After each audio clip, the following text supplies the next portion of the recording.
Beautiful jam coming in from Jaluna Mubiru wakemba bakita Kalyonso. Straight away machindi. Echande mu restaurant. Kabowa musiramu ku Lusaniya. Na why na Lusaniya rwafetu tukandi. Temuli wagala. Lusaniya lutatu kalingo lutambulira. Twali dine aji. Twali yo ngatuva wasola moto. Nali ngenda mugamba ninga nayo kama. Lusaniya welimu abatalu wagala. Leka nawe oba alulya tugambe. Bwaba wali Lusaniya tugambe tukiveeko. Leka nawe. Lusaniya lukonye ogenda tuwa Lusaniya. Minister akaje kwa twali wa Museveni mfune sente. Tetwagala. Kasaya agenda. Kubyendi okulya bwe bulamu. Minister mugagga. Kasaya agenda. Minister sente aziri. Mugagga nawe. Niyo bayagala musiramu ngatuluki. Ayine dini. Nzemanyi. Oba wabya. Olomulabi asabirawo. Olomulabi komba. Olomulabi konga asembera. Oba kola kesi ya sente. Ngachi yalama. Zazirina. So Davcom. Vanji. Twasane tukuba akayimba ka Geoffrey Rutaya. Ekisa. Sawe ndo tuyina Kalyonso. Bakubya akalulu Kalyonso. Mpaku gundi awo. Mpaku oyina video ya gundi. Ne video ya Rutaya. Rutaya ibigambo byayogedde. Nabali njagala funa Aruna. Akoleki. Addemu ayononera. Abantu bawulire bwe yayononye. Nze simanyi kisungwa mukama wange oyo. Nawe genda labika otya oyogedde ebigambo wali. Wetala olingana mutalo munyaka. Kinsa suza nanti era. Koereza uyo bamukulisa mu kalu. Tusooka Aruna. Tumale tuwulire ate ebyoli. Ani yasoose ku bonna. Lutaya yasoose soko ku Rutaya. Kugasoko ite. Kakati ono kati then after tufuna Aruna. Okunsi asobe katonda w'ekyotera. Baali balina okutulangirira kiro. Ne bajja ne bagamba nti Kasolo tannatuuka. Ne bagenda balangirira mugumiikirize. Paka ku makya Kasolo lwe yajja. Era Kasolo bwe yajja nga ndi waggulu namugamba n'omugamba ti Kasolo tokyagalanya kalulu kange. Yajja n'Aruna mu biro ne batuula awo ne ngamba kikigenda maaso. Kasolo n'agamba kati muwangudde dda bagenda kulangira tungamba kubba muleka n'ayambuka yamuteekamu essuubi kati tali n'ayambuka ne mwami Mbalangu ne mukyala wa Mbalangu oyo ab'ekyebe ne bagenda gye baali bagololera olulu buli kalulu koolaba wano konna kaali ka muntu omu baali bagolodde kaka bonna era bwe twagenda buno nze bwe nayoola obulala bwe baleeta babuteekawo ku electoral commission zanya Aruna Amaloko na kwa twagala sooka akone kwa Aruna era mwogedde agambe nti ajja n'Aruna amwogedde kamalayo ebigambo agala vuba bamaka abali mu kutukozesa bino bakaddiye ng'ate tulina abaana bagenda okubeera mbifo eby'enkya tulina abazzukulu abazaalibwa abagenda okubeera abakulembeze bino byebakola tebibeekyaya nnyo kuba nabo Katonda alina ttayimi yaabwe gye bagenda okuba nga tebakyalina awo n'akolimawo bagamba kimu teri kitakola ki kitagwa abantu bayinza okwebuuza obadde ovuganya na Aruna Kasolo Kasolo ye Katonda kati funa Aruna Aruna mulabyeko waggulu tulaba buli gwowagira ayitamu twakulabye wa Honorable Kasolo naye menta nga asudiya nnyo bali kwa kalulu nayo Kasolo kyabadde kyakabi nnyo menta asudiya manyi munange mugabo ngesebwa mukwano gwo fiira bulago Geoffrey Rutaya bambi teyasobodde kuwangula kakungu nalumiddwa wamu naye kubanga nze mwami Rutaya jajja abasezaala wange abajjajja w'abaana bange omwana wange asobola okuwumulira ewuwe nange nempumulira ki yes naye kinawulidde guyinza okuba kiwulidde bulala naye njagala era nkibaggireyo nti banzijeko emimwa gyabwe yes kati yes banzijeko emimwa gyabwe abantu ababibumbengeesa era tugambye nti nno nti gwomu ku baamulemesezza oba abaafutyanse obuwanguzi bwe ne tugamba bannanga omusajja omusiraamu nkolera mu electoral commission oba nnondera kakuuto kibuzo kinene ground yawa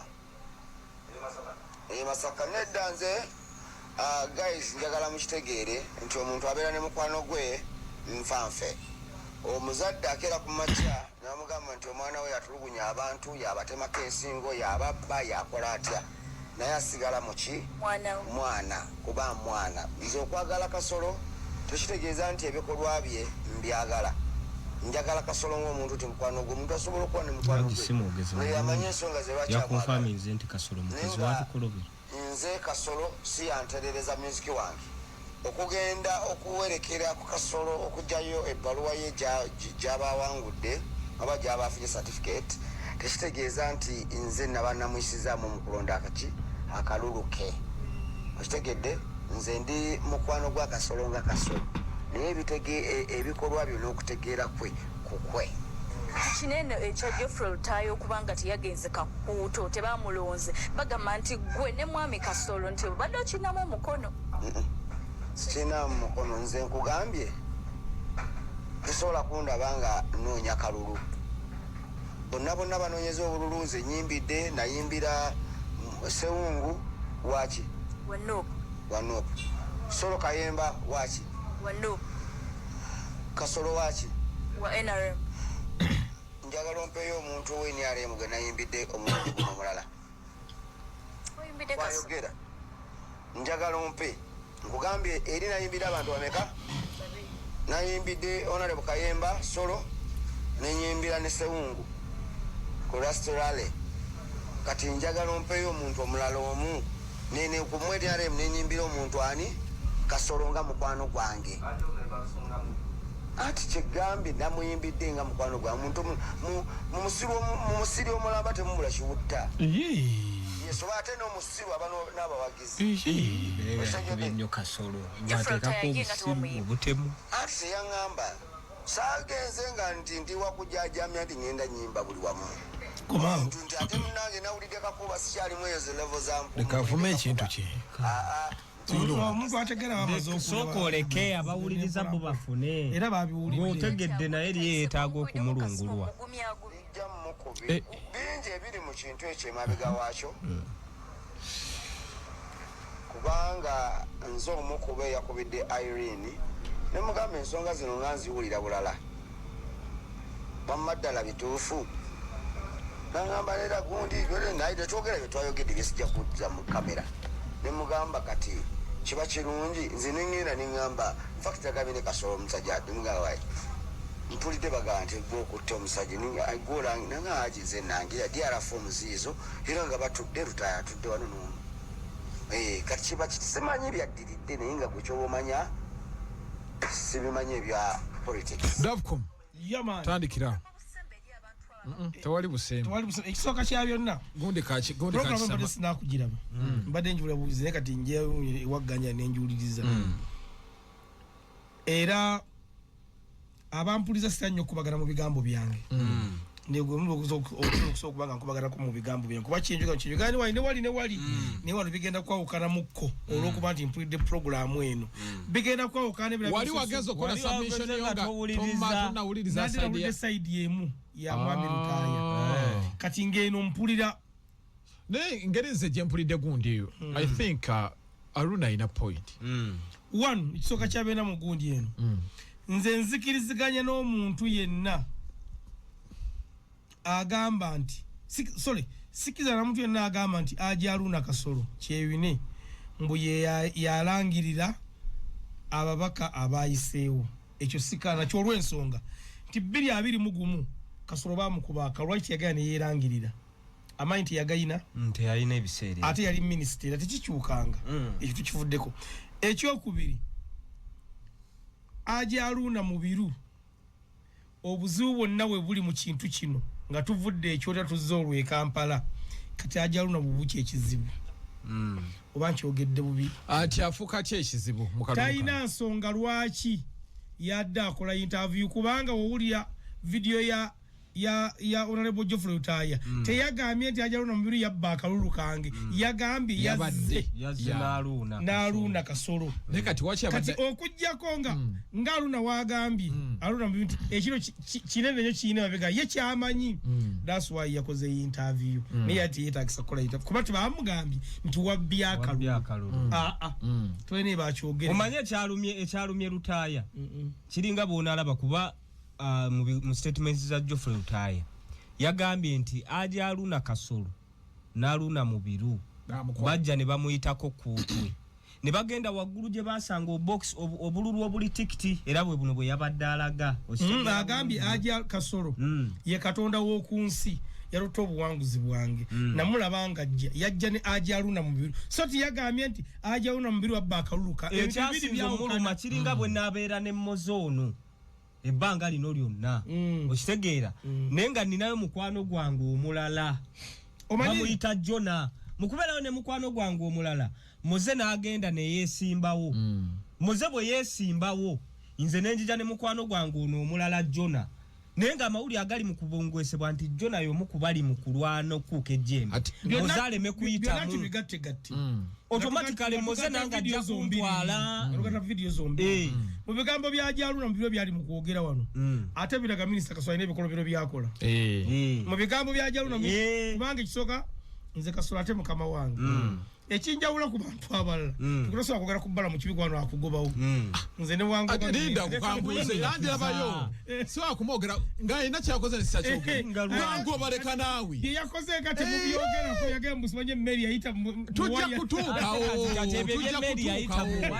tujja kutuukawo teri atamanyi labeyo davuko omuntu waba ayogedde mu mawulire nga bbala mwazze mu mawulire nga lwaki simwogerako awambasaba ne manyi abali ku radio 4 muninde kulwokubigatoni wabango banganguba tumaliriza wano leka nawe ate tumaliriza wano inganguba Ajja Aruna mu biru mu bigambo byali mu kwogera kubanga agambye ebikola bya Kasolo nze sibitwala kyalaga nti Kasolo ayina ebikola biki ebikolwa kubanga Fedini yaffe kanti yagala omuntu n'ebikolwa bye byonna kati nagamba ayina ebintu bye byakola naye na kubeera mukwano ekirala Ajja Aruna mu biru wogamba nti abaana bo bagende wa Geoffrey Rutaya ne bawummulirayo naawe n'ogamba nti osologera Geoffrey Rutaya n'owummulirayo n'ogamba Rutaya abasezaalawo abajjajjaawo aye n'ogamba osologera kumimbira siri kyetwala ate wasezaalawo ne bamubuuza n'omubuuza lwo wamukubiddeko kasimu nogasobola mukubira awo wetujjira davuka omukulutalo oluli emabega kyekugamba kakati wano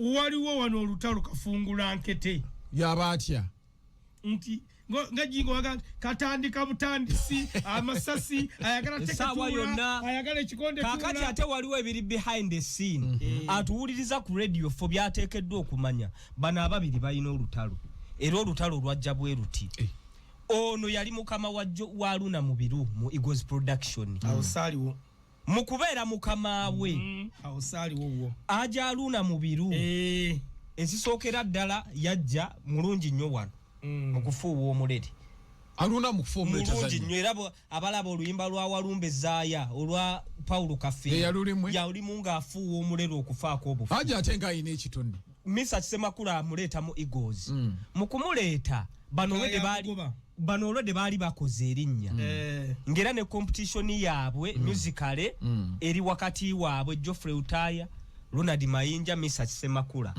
kati nga waliwo ne ba directors omwali Fred Maiso Grace Sekamate ne Seruga nga ba directors era nga ba directors abo munaku enkulu Christmas Easter Yidi Valentine bikieze naku enkulu buli director ayinachi ayina olunaku lwe banji yakolanga asatu mu eggaba ajja una lumunga akola kalenda awo papa Misa Kyakola yasaba Christmas nayo n'okugifuna olutalo we lwajjira Ajja Aruna mu birwe yali underdog akuba oluyimba ekitooke kifansalira n'oyagolina musayirire bamwegomba bangi nga balaba nti nosalira kaleeto mulumya muwe kubanga yewayo kulaga mukwano Ola musango munechayira ko kumubudabuda otyo nefukera yali songo ofeya anambuga gendo budabuda nekuba teyakoma nko nayongereza ke nyimba endala natandika okugamba naye bannange ngamba nti gwe tunaseba selero tekadika zikulaba zikulaba mukinga yaluyimba akyali mu Eagles atandika okuweza ennyimba nawasa n'okuwasa samba gaula mu balumye kyosani nga bwe bagenda mbivulu nti Eagles etegese Aruna atandise okukyamula ganja katono nnyo tukayenga kubaziri soko olinde katono nnyo owulira aliwo Aruna waliawo mukebe kale abuze wabulabe nnyo kajja mpola ekyo niyo ine ngulira mweka awo tugende awo akuba kabuna mawanga kati azigattako ennyimba endala nga tiketi okitegedde bulungi nnyo atuuka essera atuula n'abanene bano kwa bwe yagendanga mu audience emmeze n'ekulungulivu ng'enduulu evuga atandise okulabika nti alabikira alabikira mu kifaananyi ky'abanene waliwo otya buti awatudde ku lujuyo n'abanene avudde mu kiyungu yali aswa mu ntebe za misa okitegeera abagamba bannange kati mudyobole abagamba bannange mba directors bano bonna omuli ba Fred Maiso ba Seruga bonna Seruga yakoma okuboba yali yakoma ddi okuyimba sebonga naye bangamba Seruga yagamba ajaluna namuga atomanyi kuyimba akati mbu baba ina we bali ajaluna Seruga abakyayimba ajaluna nawala mpa stage Seruga agenda okulaba endulu geraga buli jabo agizimba ina baaki endulu ng'evuga nakyuka Seruga era ye yali yatuuka waliwo noono Grace Sekamatti nga naye y'omu ku ba director naye nga bw'ajja akuba kiri kitya n'asunda olubuto yayinako omuvubuka omuto eyasibanga obuviri nga bamuyita Nsamba nga Nsamba ng'anyola ekiwato bwati yali muli Malakasani kusasa enkola ya taxi kowa ya Jesu nyi wachecho batonjagala ngonda tutakowe ganja nedavuko mwina bwino setula musetule kakati musetule Ajaluna mbiru atuuka ku extend egamba nti nze bannange nange ngundidde muzine ennaku enkulu muzine ennaku enkulu nange bampeeyo olunaku bampeyedde alamuza Valentine ne bakola meeting bali munyonyaawo ngomu wabakazi mbo yali waawo omugenza adda mulwana etokada kwa balabala besi jana ingia toa basi yako nataka chifunguo kono osegede era Aruna hada mwina bwino bannange manager Keti ekavuma yaliwo bulungi nnyo mu meeting eyo ne ba directors mbwera bwe baatuuka nga Aruna ayagala bamuwe ennaku munaku zinenene waliwo akayibuka bagenda tobeteekera awe bakakubira akakusaba kenkuba okitegedde bulungi nnyo sumula embazi ganja mbu omu kubasimbira gundi ekuli obutamuteeka mu nnaku nti tonnafuuka munene nga newankubadde enduulu ogiwulira yali Geoffrey Rutayi agambye kayimba ki bagenda tobeteekera bagende mpola abantu okalekete nze kyosaba kyenkuwa awo mbulere nendatonga awo wakakubira okawuliriza bulungi nendako sikeekano tozanyira mu nnyimba kale tozanyira mu nnyimba nga sikawulira kajja oleeta tukumira Rutayi omuntu nga ndakuwalana tomanya najanava ssebo keeko sikeekano tego ono sawulira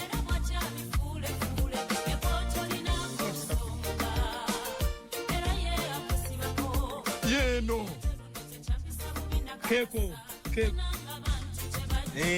saweteekera sound wano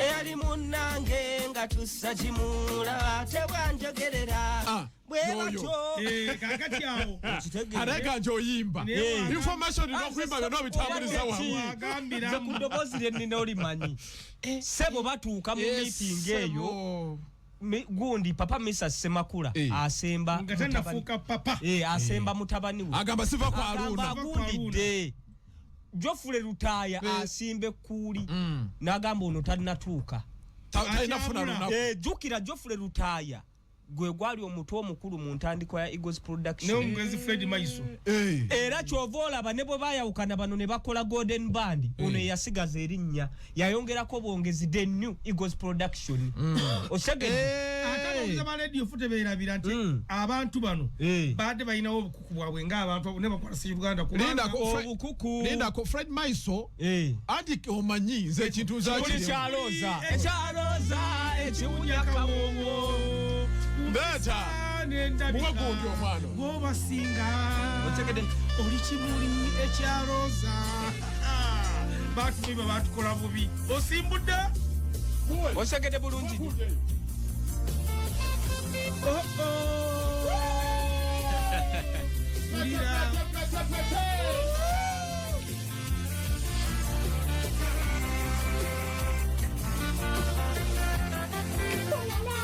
Samanya Aluna Yakuba omulere kono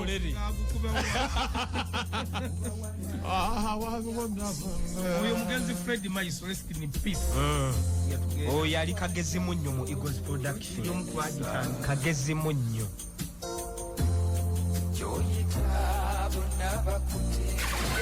You're listening to Radio 4. The hits don't stop. Somukyala. Yes, Daddy. You know the children are going back to school and things are a bit tight. Eno nyimba nno nange. Egono muli oli wuli. Anambasa Rashida Jajarian Mulyayo Kazumba tumideko mu ngeri njawulo mbere kwera nti muwuliza 10 Radio 4 ensonsuzi program eno njibaweereza Ryan nkutumideko mu ngeri njawulo. Mwana oyo. Nange ntumiddeko abaana abali ekatwawo. Okay. Mbatumiddeko mu ngeri njawulo ndada bachali banga badeliver awo. Tuno omusajja waffe Natete wali ateekawo oguzindalo bamuyitaani oyo bannange nno nzijukira pengepengo mero akimujukira nti pengepengo awe mula mu maaso awo ogenda beera ng'oyita ku 075 ngambe 075 ogenda beera ng'oyita otubuulire gwani yakusanyusiza okubeera nti yavudde mu parliament oba ku 079 ngambe 079 tugende maaso twakomye gundi asimbye kuuli gundi Geoffrey Rutaya agamba Aluna tagenda funa lunaku bakomekereza nga ba director abasinga bali mabega ga gundi waabwe Geoffrey Rutaya okujjako papa Misach simakula okujjako papa Misach waliwo n'omulala awo mwerabiddemu eyali ku side Aluna mbiru n'akola okusalawo kwe kutandikawo Cream Production n'omugenzi Adam Mulwana Adam Mulwana itoka kwa barabara nindako Adam Mulwana yakuba toka na kwa barabara besi jane ingia oluyimba lwaleta aba speaker toa vasi yako lwaleta abanafuzi bali banji lwali lwamanyi efudisa unge kute wansi aliwa anti nzali muchu mulirano ku radio oli mugenzi Kampala nga afutta akale anti anga masati tugajjemu tugakubira soda olubuto bayimbye niyo yate mwana yagikuba na yakaluka 216 abantu bayimba jukira bali bayina TBS jana yingia yego no luyimbo lumu ne lugata abayimbi bonna aba Uganda Adam Mulwana nagenda na yali nani ne Aluna ne batandika Adam Mulwana yali muntu munene nnyo mu music industry okay yes ne hoteli yajina mu mukono seriously era ne mukufa kwe tujjukira katebe gwasingo bimanyi nga bagamba nti Adam Mulwana yalina mu shares teyayinamu naye yali omu kubatandika okay yagitandika nayita Aluna Mubiru kati awo shares zibulamu zitya simanyi gwe ono yatwala ntwala wondeeta ano ku radio obadde okola nenjigula ofuna mu shares oli yagigula atofuna shares kati bwe kiba bwe kityo batandika Cream Production bano ne basigala ne tutunira olutalo lwa Aluna Mubiru ne Rutaya omukulu baba Misach simakulenga ejayagaliza ennyo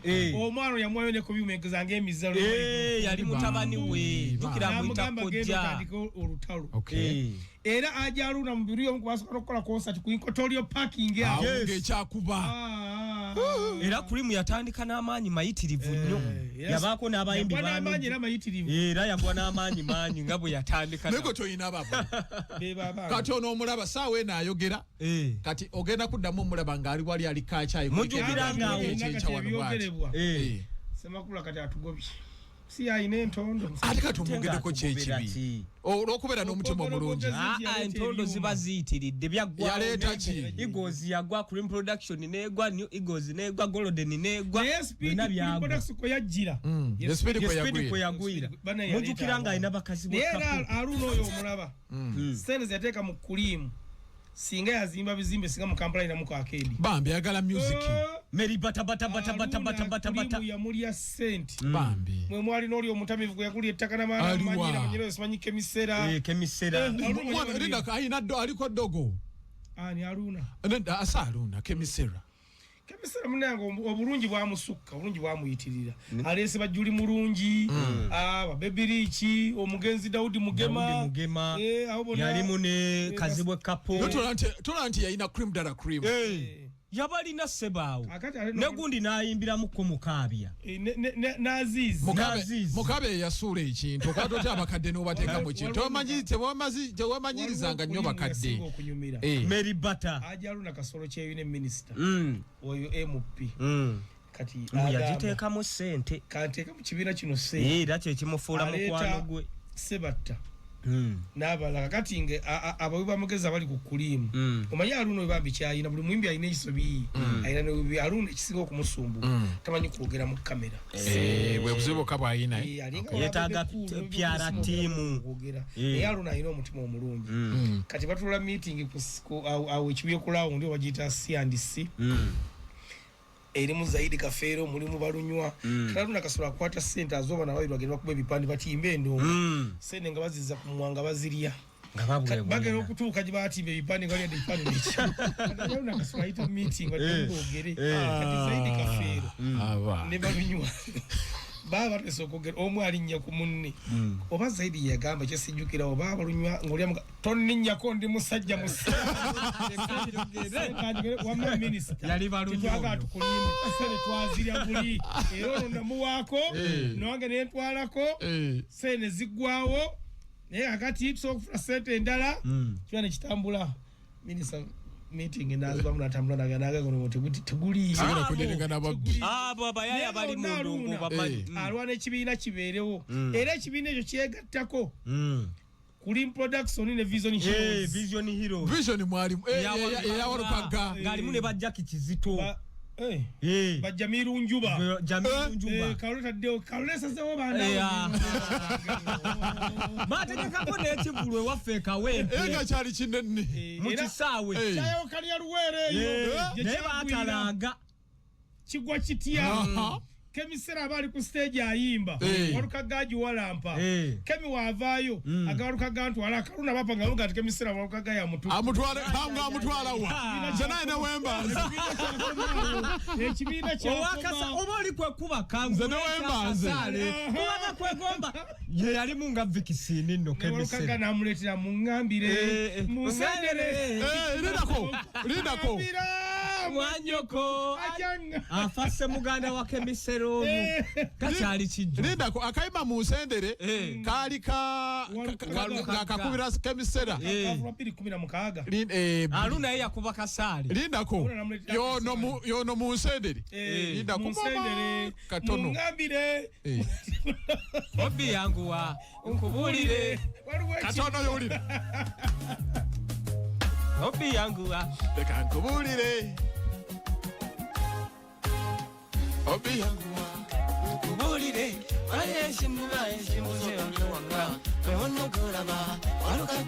kakati mu nsendere nga Kemisera yabatabudde kati kuba akasale walukaga Aruna nganyizi kamunsende kakubemu akasale okawulire namuletya akasale olobayombera gomba nkumu olinga kimuli bulinju kyezungira kugwe ali Vixen Kemisera yenyini Kemisera yali Vixen olo nagenda mufunira akasale ebikwe machindi yawo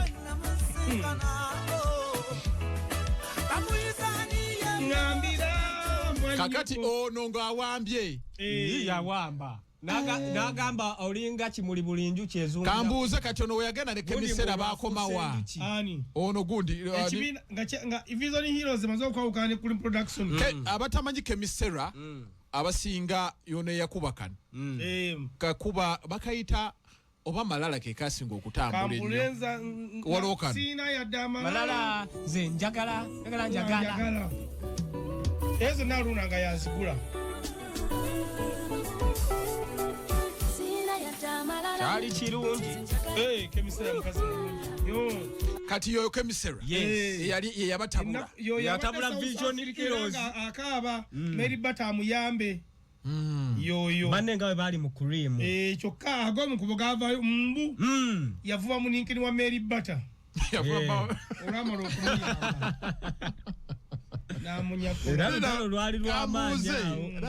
Aruna ne gundi muli b'amaanyi. Aruna ne nono gundi ono webisatu abiri.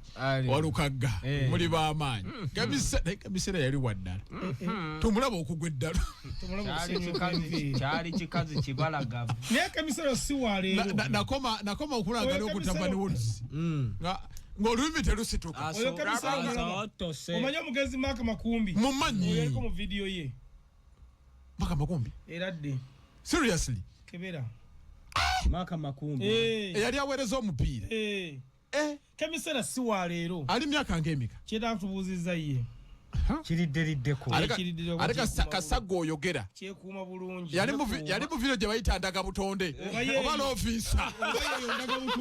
Ate we ba Lovinsa kiba kiyitire. Kebera nkundaga butonde. Era bika Lovinsa. Kebera nkundaga butonde. Kuba Maka ng'awaana. Maka mu Lovinsa yawaana. Maka Makumbi.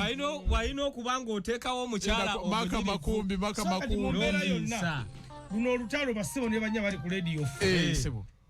Kyoyinza okugamba nti oli yavumbika eggulu. Naye ku lwokubiri ku Megatoni mukeere mukwate obudde. Wali information yasinga. Mukeere ku olwo. N'ate leero omuntu wadde information. Mukoledde abantu. Tugenda kutematebera ku olwo ku lwokubiri. Mpaka n'egganja njagala atuula. Tugenda kutematebera ennaku zibadayikira ze baafuna. Ne kuva Misa kyafuna atya olunaku olwali luganye. Oba yalufuna ate afunye visa. N'agamba bate mulumpa nze sidda. Nze sidda. Era nga asimbye Nakakongwe mwami mu Geoffrey Rutaya. Ati yali munene wali ojjukira mu kwawukana kwa Eagles. Gundi avaayo kusaasira. Akuba endulu aganze nange bba wange yateekayo leediyo. Senuga. Bamugamba leediyo kisi kyoyogera. Mu ntandika y'ekibiina otunyumiza leediyo. Olwo nga kitandise. Kati kambuuze. Burundi. Kamiri. Bagira Kamiri FM. No, Ian yagitaddeyo ne gundi ne basi. So Kamiri tokajuza Kamiri tukwebaza. Kamiri bwaba atandise okuinvestinga bwatu. Ebintu bya Kamiri. Yali yakyeyama. Okuba wa radio. Byaddala abakusudia. Yakoze radio. Yagikoze. Kamilioni FM e Burundi. Research kawogera gitegeera. Neddanse nalabye gundi wano nga ataddeyo. Kamiri yataddeyo nendaba Ian. Papa naye okufuna olunaku. Christmas ya 25. Hate wali wasava. Wali wasava. Wakalo dumwa n'agenda ebweru. Kwegamba entalo zaali awo. Tojjukira nti ono Honorable Geoffrey Rutaya yafiirwako taata we. Bano baita ekimuli ku ntayo n'aki. Wakirako. Bali bakanyugira muje temunjagala n'akaaba amaziga nga basikamusika ayagala bagwa mu bulago. Luno talo lwa civil war. Kuba bali gundi golden olwezza okumuzikira. Kyali kinene. Kakali n'omwana aluyingiddemu. Kubono kati abamwana. Luno lwasikirano. Tata aseesa. Kati papa Misa jenge giyakula. Yava mu bintu bya ali nnyo ku papazi. Kati ono omwana alusuubudde. Omwana alusubudde. Kyokka omwana walusubuludde alina abagoberezi. Ngambye 0752 M03 0732 M03 gonna bera ngo itaawo tuteseeko tetugenda kubeera nga teffe tugatuugira. Tukomane nina Rose.